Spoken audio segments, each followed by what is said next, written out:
And we are live, getting right into it. Welcome back to another episode of Black and White Takes. I'm CK. We'll go with CK. I've been like going back and forth about my name, but for the purpose of this podcast, we'll go with CK. And I'm here, as always, with my boy Jess.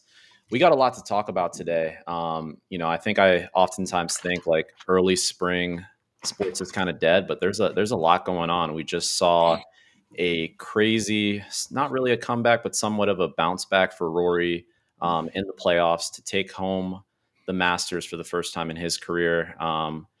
Jess, how you feeling, man? What do you think about the Masters? Dude, it was kind of awesome. It gave us everything we wanted. I was kind of rooting for a Rory collapse, and I guess we kind of got it.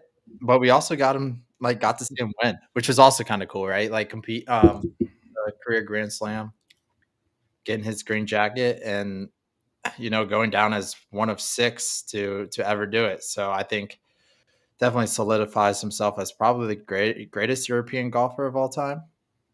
And also, I mean, he's up there for one of the greatest golfers of all time. Not many people have done it. Like I said, one of six. So pretty impressive feat for him.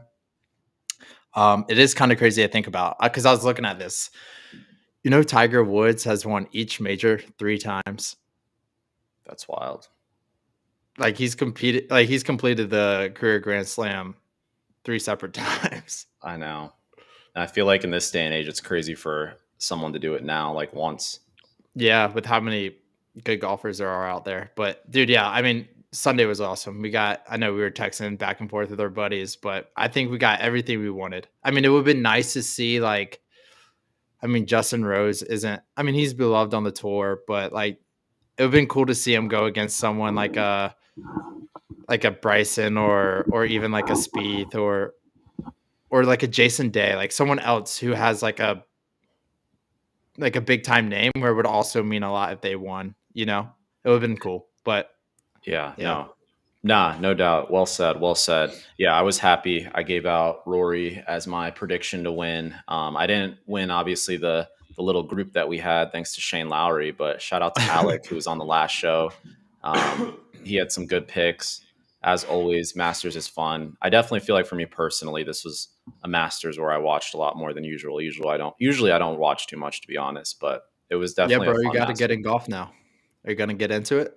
That's the plan, man. That's the plan. I really need to. I was kind of bummed a little bit that I was not ready when we were in Scotty, so I need to get back on the links. Yeah. An important skill to know as you get older. Yeah, nah, no doubt. But yeah, man, getting into it of what we have on today's episode, we're gonna talk obviously about the NBA play-in and playoffs that is pretty much underway starting tonight. We have the Hawks and the Magic. They're actually about to tip off here in just a few minutes. So we're not we're not late if we give a spread real quick or give a side, but looks like the Magic right now around close are at -5.5. They're at home against the Hawks. I have a lean to the Magic here. I think the Magic are in this position just because they've had injuries throughout the season. Paolo was out for some bit. Franz Wagner was out for some bit for a little while too. But I think those two should be able to handle business against Trae Young and the Hawks. I don't know if you have a lean, Jess, on this. No, I definitely lean the Magic as well for the similar reasons you said. And they're a young team. I mean, in the playoffs, like it's not like they're battling after a long, grueling season for these young guys. And I think they're just in a good position. I mean, they got a taste of the playoffs last year, where they do take the Cavs to 7 games, right? Yeah. So I think they got a taste of it last year. They're not completely inexperienced. So I think it does favors the Magic in this game. I would like Magic -5.5. Yeah, no, for sure. Yeah, that's not a play that I'm going to be able to get in, but we definitely do like the Magic here. And just to show, I guess, where that would set up, if the Magic do win tonight, that will put them in Boston, I believe. Yeah, Boston, because Boston's the 2 seed. That would make the Magic the 7 seed, and then we'd have a Boston versus Orlando matchup, which I'm sure Boston will be heavily favored in, but Obviously, we don't have those series prices out yet, so we'll see what happens tonight. Moving on, I think this is a much bigger game that America's interested in. We have the Memphis Grizzlies coming into Golden State and facing Steph Curry and the Warriors. I was surprised by this line. I don't know if you've got a chance to look at it, but the Warriors right now are, I think, are -6.5 and or seven, -7 everywhere. So definitely, the books are showing a lot of respect to this Warriors team. Um, I, I I don't know where to go on this one. I really want to be on the Warriors, but 7 points is a lot. Um, you have any thoughts, Jess? I probably lean Warriors. What they did the last like 25 games since acquiring Jimmy Butler, another game at home. Um, and let's be honest, they were up 4 late, probably with like a minute and a half left to go against the Clippers. I know that game went to OT and they lost, but there's nothing here that suggests. I mean, the Grizzlies aren't better than the teams they've beaten down the stretch, and the Nuggets, the Lakers. I think they've blown out the Grizzlies already in that stretch. I don't see this game being particularly close. I think Steph knows he needs to win it. Who would they play if they won this matchup? Where would they fall? Yeah. So if the Warriors win, it's actually going to put them against Houston and the Rockets. Which I think, which I don't think they're that afraid of. Yeah, I mean it's hard to be afraid of Houston at this point. I mean, don't get me wrong; they have a great team, good young team. They play Good great coach, defense, well coached. I mean, they are kind of a scary team, but obviously they're not a team that's really earned their respect yet right? in the playoffs. And again, if the Warriors do lose tonight and win against the winner of the Kings and the Mavs, they would be going to OKC. So it's either going to be the Thunder or the Rockets if they're able to win one of these two playing games. Okay, so I think they'd rather win tonight, um, Yeah. which means they're gonna. Yeah, I see them winning tonight. 6.5, 7 is a lot of points though. Um, but I'm just gonna lean Warriors here. I'm not gonna overcomplicate it. I'll bet Steph in the playoffs all day. Give me Steph and the Warriors -7. Yes, sir. I like to hear that. Yeah, no, I think this is going to be an interesting matchup. There are a lot of factors here. So I believe that the Memphis coach made a comment just about how much he's going to be riding with Zach Edey for whatever basketball they have left this season. I think his exact quote was Zach Edey was a top 10 pick. Basically, expect him to be playing a whole bunch of minutes and being our center. So I think that presents an interesting matchup against Golden State. To their advantage, just with how much Golden State moves and is able to create their own shots. I think a 7'5" guy like Edey, I don't know. I mean, as long as Draymond can kind of contain him, I don't think that I think this is definitely something that plays in the Warriors' favor. So I do agree. The only concern I have, which there's been a little buzz, but I haven't heard anything on the injury report, was in the overtime game against the Clippers. Jimmy Butler did tweak his knee. So I saw he got kneed. He got kneed, so it's like a bruise. I don't think it's anything like. yeah. I mean, you can battle through a bruise, Yeah, nah, man. But and Doug, Jimmy Butler will. I yeah, mean, yeah, he will. yeah, it's hard to fade Jimmy Butler and Steph Curry in the playoffs, man. They go into a different mode come playoff time. So, and I really like that point you brought up with Zach Edey being a defensive liability. I think the Warriors are going to put him in PNR all day. Yeah, And last time they played, I think was the game. I thought Steph Curry was going to break the 3-point record in a game. He had like 9 threes in the first half. I think he finished with like 12 threes total, but yeah, very definitely. interesting. So that, I mean, that just like confirms your point of Zach Edey being a liability out there when the Warriors go small. Yeah, true, man. Yeah, they're gonna have something for Jaw and Edie for sure. I can definitely see the Warriors just trying to make them shoot jump shots. And if we're relying on just Jaw to shoot jump shots, that's probably something the Warriors are going to live with. So Yeah. yeah, I mean it'll be a good game. We'll have to keep an eye on what happens. So between the two play-in games, we're definitely both leaning the chalk. I think I actually did bet a Magic and Warriors money line parlay I like it. for my play for tonight. So if it's not too late, anyone's listening to this, get that in. I really like it. I Let could me get it definitely in. Let me get it Warriors. in. Yeah.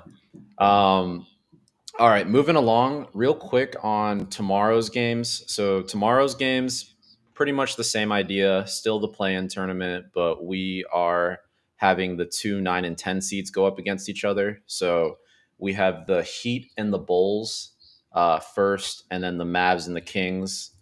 Right now, the Bulls are -1, um, and then the Kings are -4.5 against the Mavs, which is interesting. But I don't know. I think these games are, in my mind at least, definitely less significant, just because I think the uphill battle for these teams to have to win two playing games and then go to the most likely the one seed is kind of a wild task. And when I look at a team like the Mavs and even the Kings at this point, it's like, come on, aren't we done with the season? Yeah, they're cooked. Yeah. So, yeah, I mean, I think I'm surprised that the Bulls are favored. So the Bulls are at home against the Heat. I think in this spot, I'm just going to trust the two best players on Miami and Tyler Hero and Bam to hopefully pull through, get it done. Not really an official play. I like Coach Spolstra.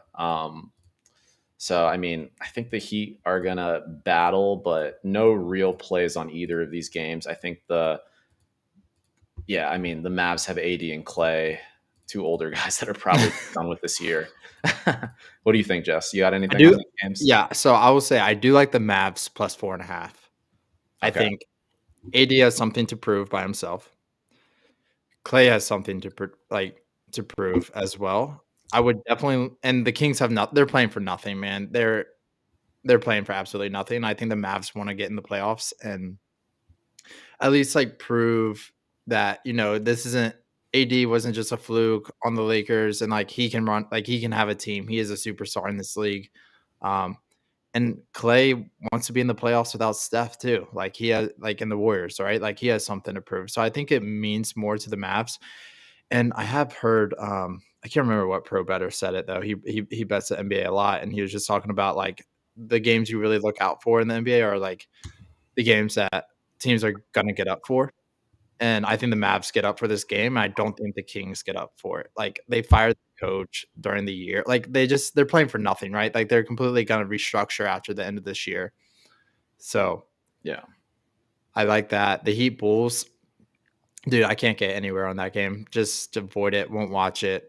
Just, I mean, Yeah. if they both could, just not play and start their offseason a little bit early, I think that's what they should do. But I know they're not.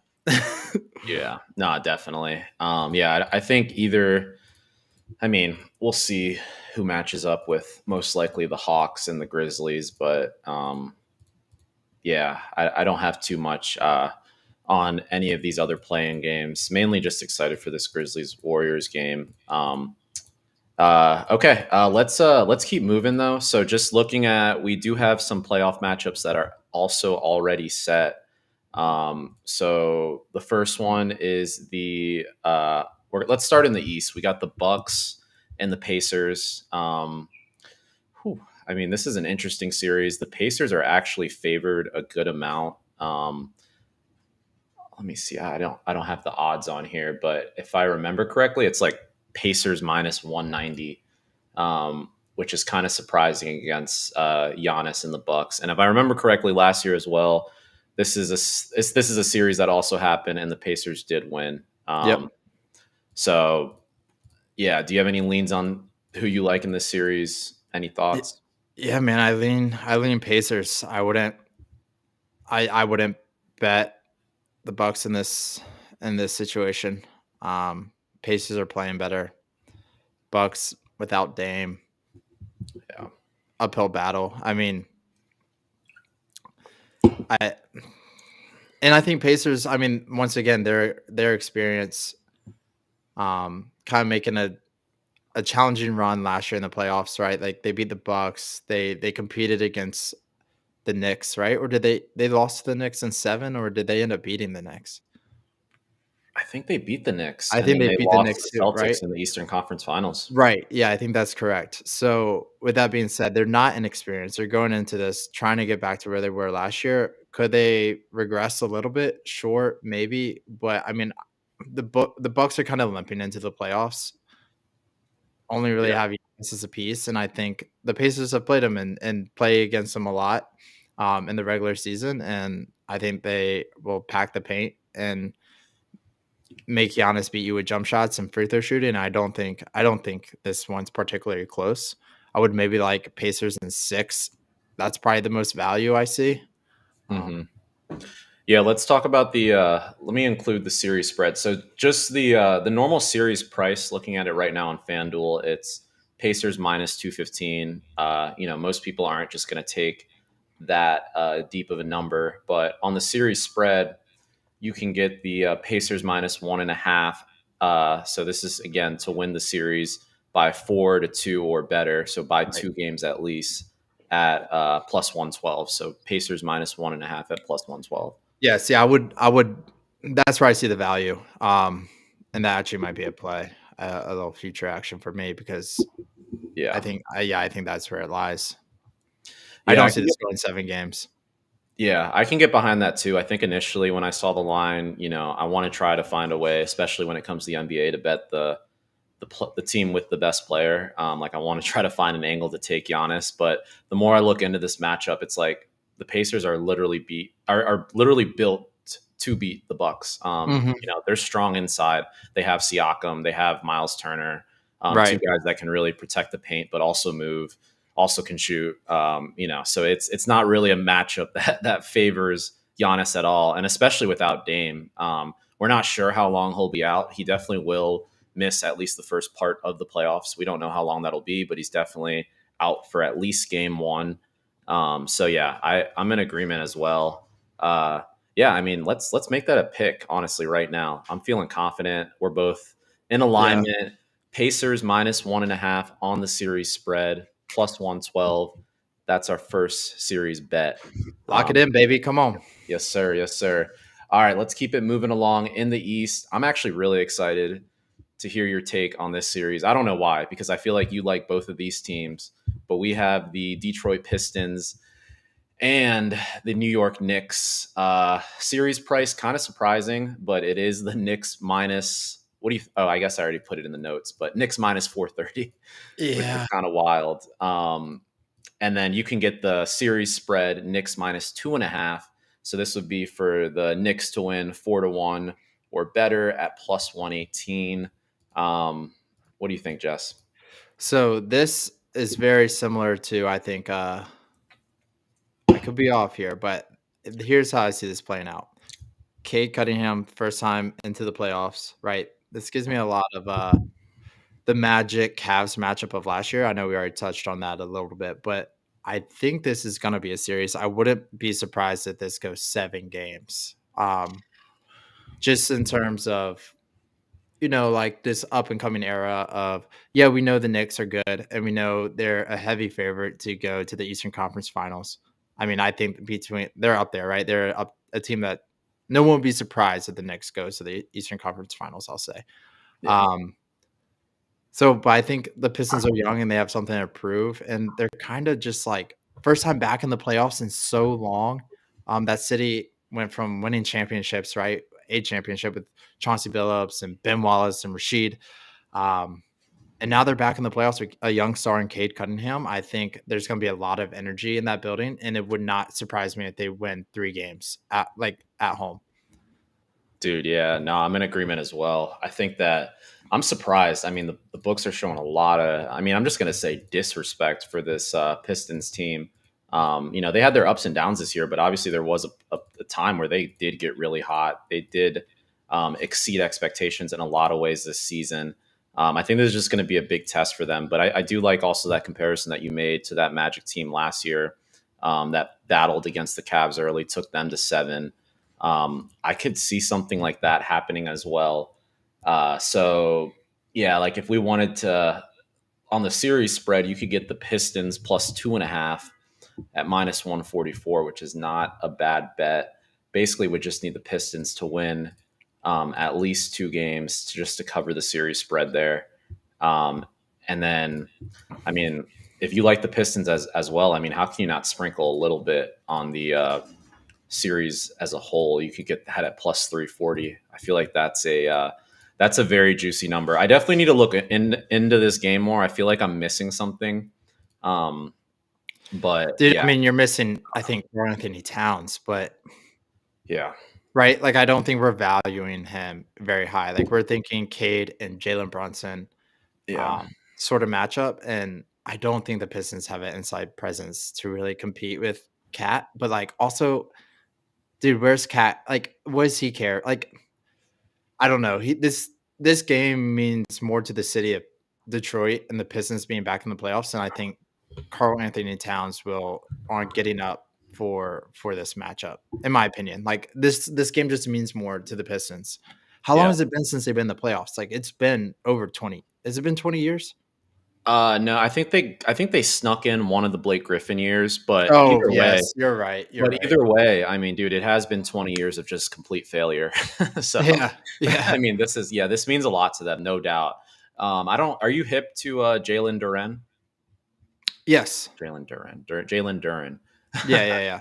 Yeah, he. I mean, I think on the inside, and he's had a pretty good year, but on the inside, he's great. I think actually where Towns could do damage though is on the perimeter.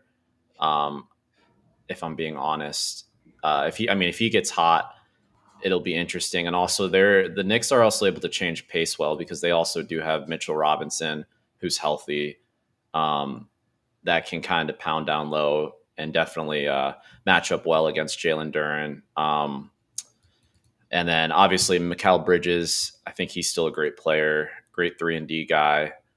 There's definitely a lot of pieces to this Knicks team. I'm just interested to see how it'll all gel, but I'm not sold that they're just going to dominate the series. No, this is actually looking to be a interesting matchup for sure. Yeah, I mean, Tobias Harris too, like veteran presence. yeah. Uh, Tim Hardaway, Malik Beasley. They've got Asir a lot of veterans. Thompson, young guy. I think between Kate Cunningham, yeah, man. Like I think, I think this is going to be a really good series. Yeah, no, I'm actually pretty excited for this one. I cannot lie. Yeah, game one in Madison Square Garden, Knicks -7.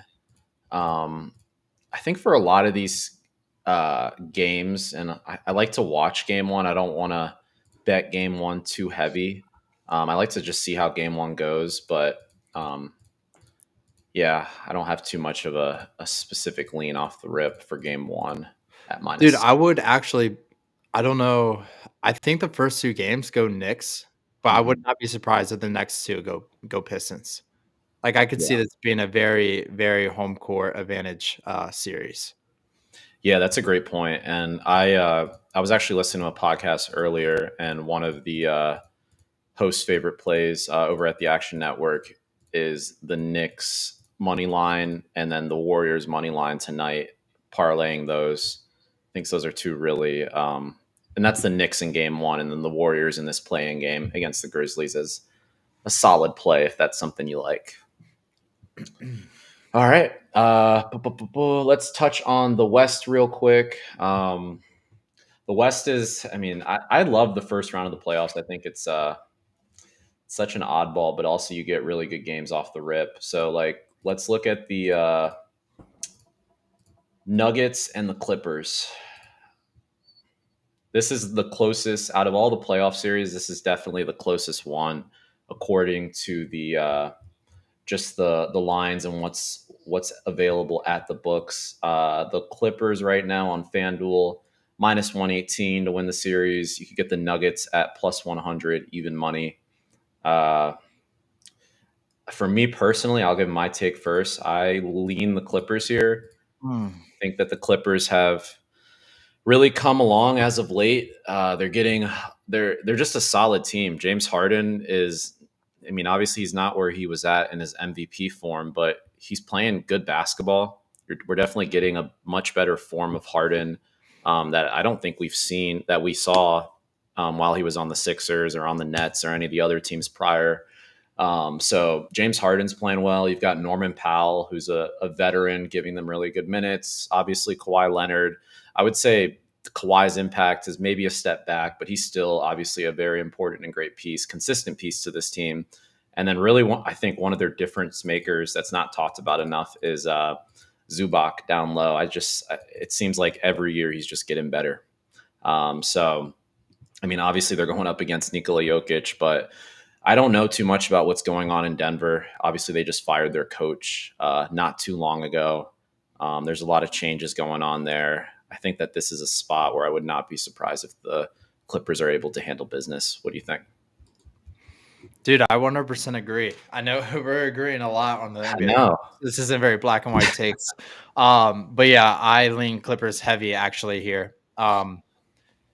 I think it's just a bad move when even if you have the best player in the NBA right now, which I think the Nuggets do, right? So this is actually, I don't think people really realize how big of a fade this is, because I do think Jokic is the best player in the league right now, and we're fading him in the playoffs and choosing uh, injury riddled Kawhi and then an old James Harden, right? But dude, I lean Clippers here. I don't see how you fire your coach.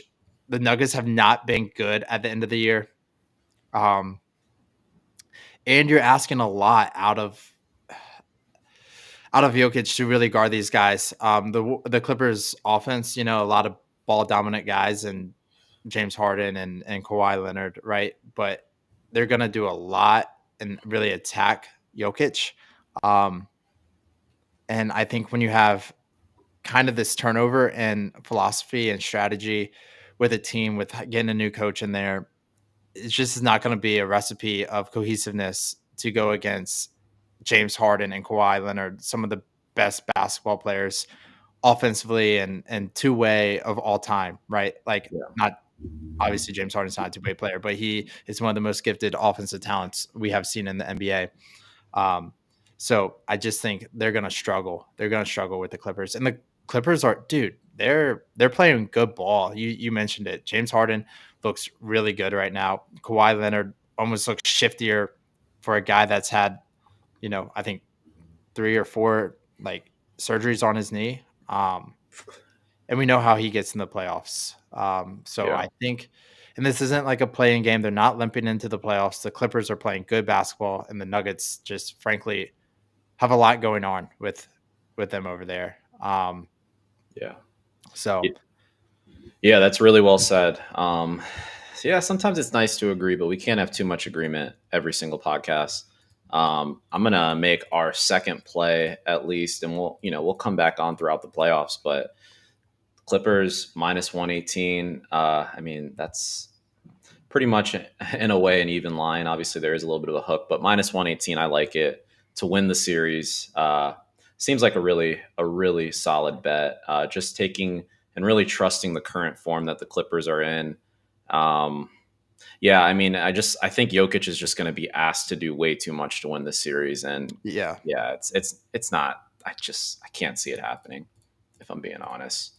Um, all right, cool. And our last series, I can't lie, I'm also very excited for this one. Maybe even more excited, but we've got the Lakers and the Timberwolves. Also, pretty close on the series price. FanDuel, you can get the Lakers minus 196, T Wolves plus 164 to win the series. On the series spread, you could get the Lakers minus 1.5 at plus 112. Um, yeah, I mean, I feel like this is an interesting one. I think this one can definitely go either way. Let's get your take first, man, on this one. dude, I like the Lakers. I'm trying to look up regular season. I'm looking up their regular season matchup. Interesting. So it looks like they split the regular season. Um, dude, I like the Lakers here. I'm not going to overcomplicate this. I mean, I don't know. He I think LeBron, and Austin Reeves and Luca, adding Luca just is a different dynamic going into the playoffs. We know the killer Luca is in the playoffs. JJ Redick, first year head coach with the Lakers, something to prove. He has arguably two of the smartest basketball players um, kind of running the show, right? And LeBron and Luca. I don't know. I don't see it anywhere where Anthony Edwards does more than Luca and LeBron. I know he's a good piece, but this is just a tough matchup, and he's going to be asked to do too much. Same thing, and he's going to try to do too much. Like Anthony Edwards is definitely going to go into this game feeling like he has something to prove, and stacked up against Luca and LeBron, sometimes less is more, and waiting for your opportunities and playing the right way versus digging yourself.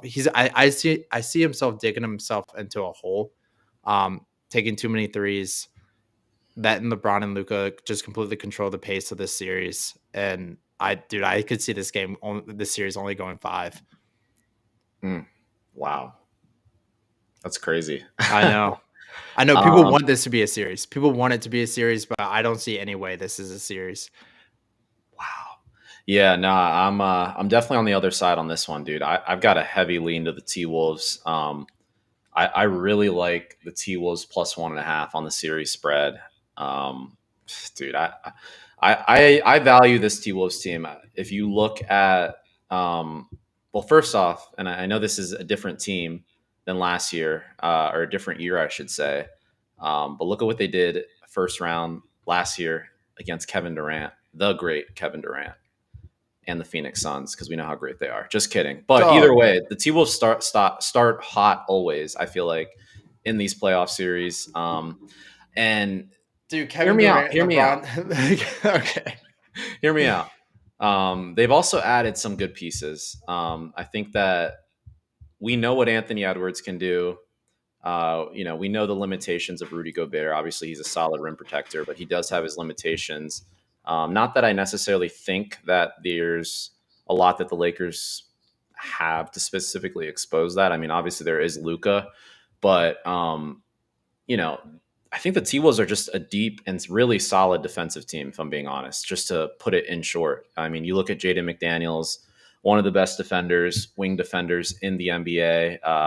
And let's not forget that they've added Dante DiVincenzo um, pretty much as their sixth man. Well, Naz Reid technically, but Dante DiVincenzo is a great piece to be coming off the bench in for Mike Conley. A bigger point guard that can get physical with a guy like Austin Reeves. Not saying he'll be the one specifically on Luca, but again, just another solid piece, and a piece that could really help this team. And I think for the city of Minnesota, or the state of Minnesota, I should say, this is kind of a revenge spot as well. I mean, obviously, this series means a lot to both teams, but I mean, you think about how Luca dismantled the T Wolves last year, in a series that I think most people expected the T Wolves to win, just with how they had looked in the playoffs up to this point.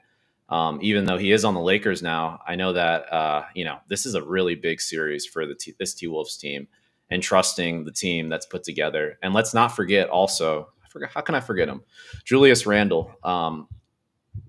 Not that I think there's a matchup that he specifically exposes, but he's a solid piece and a guy that can get Former the Laker bucket. too. So I think this is a better T Wolves team, honestly.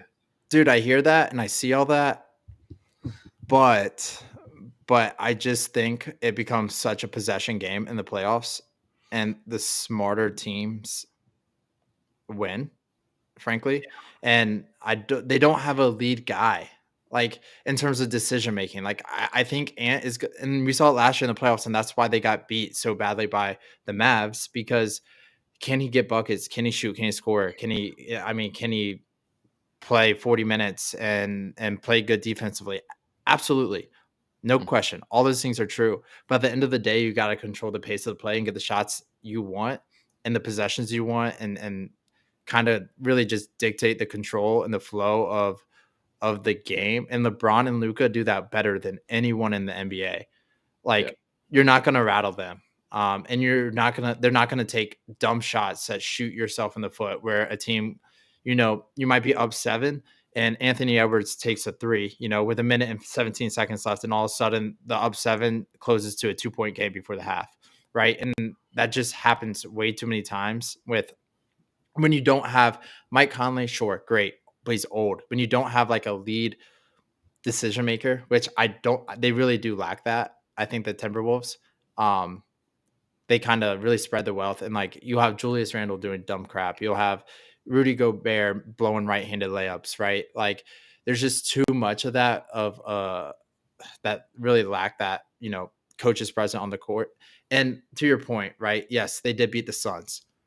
Okay. But once again, Kevin Durant isn't that, right? Like he kind of fits in the flow of a game. He doesn't establish a flow of the game. Where LeBron and Luca, dude, you're gonna be playing their pace and how they want the game played. They're that good. Yeah. So No, I that's a good other side. That's what this. There we go. That's more what this podcast is about. Different takes. I love it. Yeah, no, I agree. I agree with what you said. I think in my mind, I just don't like. I agree. The Lakers should win this series in 5 or 6. you're playing Just the having emotional Luca and side. LeBron, I just feel like they're gonna. I don't know why, but there's something in my head that this first series they're gonna basically Laker and do what the Lakers have been doing in recent history, and just like make this series longer than it should be. I just feel like the Lakers are going to take a series to really be clicking on all cylinders. I mean, let's not forget, like, Luka still is relatively new to this team. He's still getting his grounds. I don't think they're going to just hit the ground running and blow the T Wolves out every game. I mean, do they have the ability to when Austin Reeves is hitting, when Luka's hot, when LeBron's flowing? Like, yes, they do. No one doubts that. I just think the Lakers are going to have their bumps in the road. So Fair point. And it's hard to fade you in the first round of the playoffs. You have been really, really sharp first round of the playoffs in years past. So I'll give you that respect. man, I'm always sharp. Okay. Just Okay. No, but I mean, do we have some great series lined up for us, and we're really going to be tapped in. So be yes, sure sir. to keep coming here for your information, boys. Yes, sir. Cool. Last topic before we get to the Jace hot take. NFL draft. I don't have a whole lot, but we can't not talk about the draft coming up next Thursday. Whenever the draft happens, I feel like it really gets the ball rolling for the next season, as in like it's here. So it'll be interesting to see how things shake out. The big news so far: Travis Hunter, Shador Sanders, Ashton Jeanty. I think that this draft it's hard to really grade a lot of these players. I just think this draft class is so unique. Like no one doubts, and I heard an interesting take today. Like no one doubts that Travis Hunter, for example, is a generational talent and what he was able to do on both sides of the ball in college. But if we're looking at the NFL, I mean, more than likely, he's not going to be a full time player on both sides of the ball in the NFL. I mean, that just doesn't happen. But it's like, where do we really grade him as a player, as a receiver, as just a DB? And again, just as one position, like, where do we actually grade him? Most of the mock drafts have Travis Hunter going second overall right now to the Cleveland Browns. I think that's crazy. That would make Travis Hunter the highest picked wide receiver since Calvin Johnson, which is wild. And Calvin Johnson went second overall many years ago. So it's like, is that the caliber of receiver we think Travis Hunter is? Again, no one doubts the generational talent in terms of being able to play both ways. But if we're just looking at the NFL, I mean, I think that's kind of insane for the Browns, a team that, in my opinion, still needs a quarterback, does not have an answer at quarterback to take Travis Hunter. That is beyond me. So it'll be interesting to see what Kevin Stefanski, what the Cleveland Browns actually do. But I just got to get that off my chest. No, dude, man, that's a really good point. I haven't looked at it through that lens. To play kind of devil's advocate though, like to this quarterback draft class, I mean, I might be a little premature on this, but I do not think they're any good. And I will bite my words, I guess, if that comes back to haunt me. But I don't see anyone, and I think you know NFL managers they're kind of in agreement with these mock drafts that are coming out. I don't think they value any quarterback in this draft. So I mean, it's a hard position to be in. I do. I don't know. I know there's a lot of good defensive guys on like in this draft, and I'm surprised it's not going more that way. Just with I don't know, dude. I don't see a good quarterback in here. And then like you're not going to take running back, right? Because they're just undervalued in the NFL right now. Yeah, no, that's a good point as well. Yeah, that's why I just think this year is so unique. I'm not high on the quarterback class either. And if you even look at the running back class, like Ashton Genty, I mean, obviously we know the historic great year that he had at Boise State, but I mean, he's not playing against Power Five schools. One. Yeah. I mean, he not that it matters much for a running back, but I mean, he is 5'8". That is on the shorter end. Not that you need a super tall running back, but again, it's like how do we even grade a guy like him? I mean, he had insane highlights. He's able to break tackles. We know all that, but is he really worth an early first round pick? Is a team reaching? One of the comparisons that I heard, just in terms of like the year that they had in college and then how high they were picked in the first round. Um, and I can't remember if this player won a Heisman, but Darren McFadden, I don't know if you remember him. Yeah, Darren dude, come on. yeah, went to Oklahoma. He was amazing in college, and Went to Arkansas. I'm sorry. Yeah, you're right. Arkansas. Come That's a on, do I know mismatch. Darren McFadden? Yeah, I'm I'm an not watching. LSU fan. My Come bad, on. man. My bad. But no, Darren McFadden. I mean, he's a guy that was chosen. I'm pretty sure top 10, top 12. And I mean, Raiders.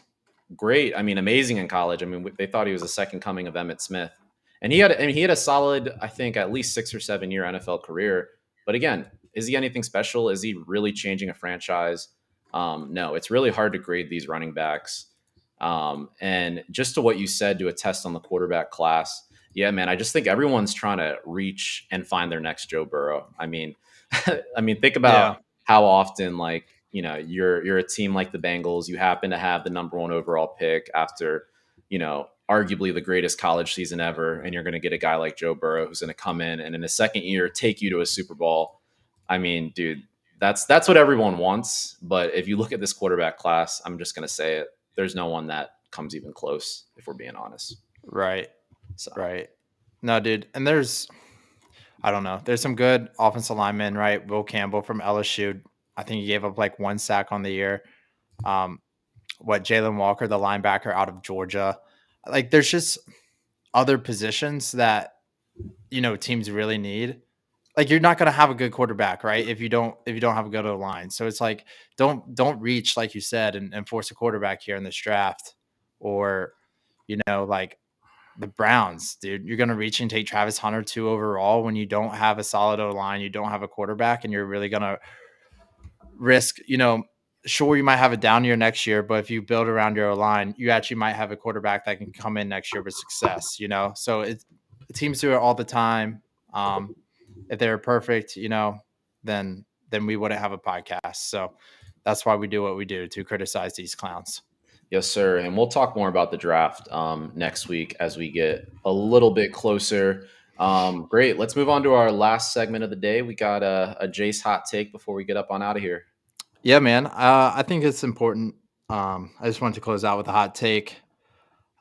We should start doing this at the end of every show. I want to provide our audience with something they can think about until we come back for our next episode. As you guys know and can see in my background, I'm a huge LSU fan.